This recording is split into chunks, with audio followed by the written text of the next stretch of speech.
परिवार की आर्थिक तंगी और संसाधनों का अभाव, लेकिन टैलेंट की कोई कमी नहीं। यही वजह है कि आज राधिका पारिवारिक हालातों से कमजोर होने के बावजूद जिले का नाम रोशन कर रही है। पर राधिका की काबिलियत पर उसके हालात रोड़ा डाल रहे हैं, जिससे मुंगेली की होनहार छात्रा का संकल्प टूटता हुआ नजर आ रहा है। देखिए इंडिया टाउन न्यूज की इस खास रिपोर्ट में, मदद की आस में होनहार छात्रा। परिस्थितियों और हालातों से कमजोर, आर्थिक तंगियों और अपर्याप्त संसाधनों में भी जूझकर शुरू से ही पढ़ाई में दक्ष राधिका आज हायर सेकेंडरी स्कूल की परीक्षा में मुंगेली जिले में तीसरा स्थान हासिल करके ये बता दिया है कि पढ़ाई में अगर मन हो तो हर मुकाम हासिल किया जा सकता है। बचपन से गरीबी को करीब से देखकर पली बड़ी राधिका बचपन से ही माता पिता की खेती में हाथ बटाती है। वहीं घर की परिस्थितियों को देखते हुए गांव के ही ईंट भट्टे में मजदूरी का काम भी करती है। लेकिन पढ़ाई में होनहार राधिका ये सब करके भी अपनी शिक्षा को बखूबी निखार रही है। विगत कुछ वर्षों से राधिका के माता पिता रोजी मजदूरी करने गांव से बाहर दूसरे राज्य गए हुए हैं। वर्तमान में अपने दादा दादी के साथ ईंट भट्टे और खेतों में मजदूरी करते हुए राधिका घर संभाल रही है और अपनी पढ़ाई भी कर रही है। जब हम राधिका के गांव उससे मिलने पहुंचे, तब भी वह खेत में अपने दादी, चाचा और ग्रामीणों के साथ मजदूरी करते नजर आई।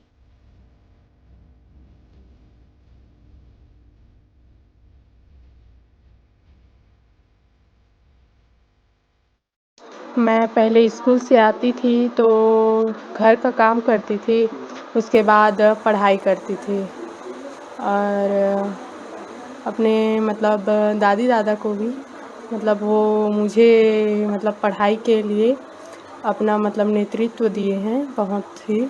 अभी क्या स्थिति, आप लोग किसके साथ रहते हैं? अब अभी मैं अपनी दादी दादा के साथ रहती हूँ। पढ़ाई के समय आप कुछ काम भी करते हैं? क्या काम? हाँ, काम करती थी, घर का काम करती थी और ऐसे ही ईंट भट्टे भी जाती थी और ये रोपाई वोपाई भी करती थी मैं। आपकी जैसे ज़रूरत रहती होगी पढ़ाई के लिए कुछ सामान खरीदना, तो किससे खरीदते थे? यही रोपाई और ईंट भट्टे में काम करते, उससे जो पैसे मिलते थे उससे ही करते थे। आपको कलेक्टर द्वारा सम्मानित भी किया गया है। जी सर। क्या करें सर? ये अभी अपनी पढ़ाई में करूँगी इन्वेस्ट उसे, और अभी मेरे पास है, मेरे खाते में जमा है। ईटा डोहारा थे, लइका मन को पढ़ाई करा थे। एक जना एकर पासू के हा फेरे दे गाय में अपन पास हो हिसाब है। पहला ऐसे 8वीं में हाँ वो ऐसा अभी 12वीं में पूरा पहला है, जिला में तीसरा नंबर है।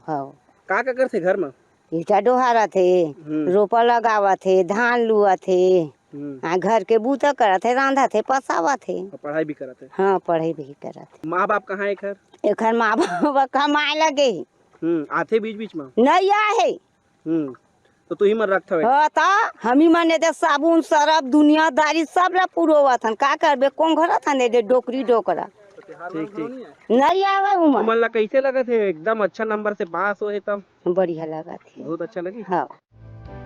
राधिका ने पंडित हरिचरण दुबे शासकीय कन्या उच्चतर माध्यमिक शाला में कक्षा 12वीं की पढ़ाई की है और वहां के शिक्षकों ने भी बताया है कि राधिका किस तरह पढ़ाई में गंभीर रहने वाली छात्रा है। वह कक्षा 9वीं से 12वीं तक की पढ़ाई लोरमी से की है और वह हर कक्षा में प्रथम आती रही है। इस बार कक्षा 12वीं की परीक्षा में 88.60% लाकर जिले में तीसरा स्थान प्राप्त करते हुए स्कूल का नाम गर्व से रोशन किया है। जिसके बाद कलेक्टर राहुल देव के द्वारा उन्हें आर्थिक सहयोग भी प्रदान किया गया और यह भी बताया गया कि आने वाले समय में अगर उन्हें पढ़ाई संबंधित किसी भी प्रकार की कोई समस्याएं आती है तो प्रशासन उनके साथ खड़ा है।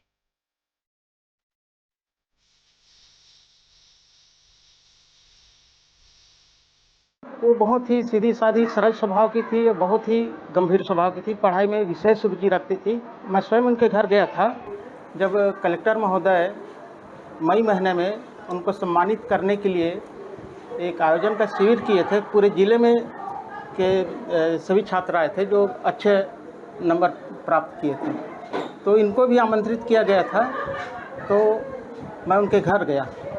उनके घर झोपड़ीनुमा में है, प्रधानमंत्री योजना से उनका घर बना हुआ है और इनके माता पिता आर्थिक स्थिति कमज़ोर होने के कारण हैदराबाद गए हैं कमाने खाने के लिए और ये अपनी दादी के साथ अपने गांव में रहती हैं। इनके फूफा जी देख रेख करते हैं, छेदीलाल निषाद। बालिका भी मजदूरी करती है और बालिका भी मजदूरी करती है। मैं स्वयं इनको लेने गया था जब कलेक्टर महोदय के आमंत्रण पर उनको ले जाना था मुंगेली, तो मैं उनके घर गया तो वो स्वयं ईटा भट्ठा गई थी, तो उनको मैं ईटा भट्ठा से उठा करके लाया और उसके बाद उनको अपनी कार से मैं मुंगेली ले गया। ईटा भट्टा में काम करती है, ईटा भट्टा मजदूरी करती है। मजदूरी करके अपना गुजारा। हाँ, अपना गुजारा करती हैं। और के क्षेत्र में उन्होंने आर्थिक स्थिति को बाधा आने नहीं दिया।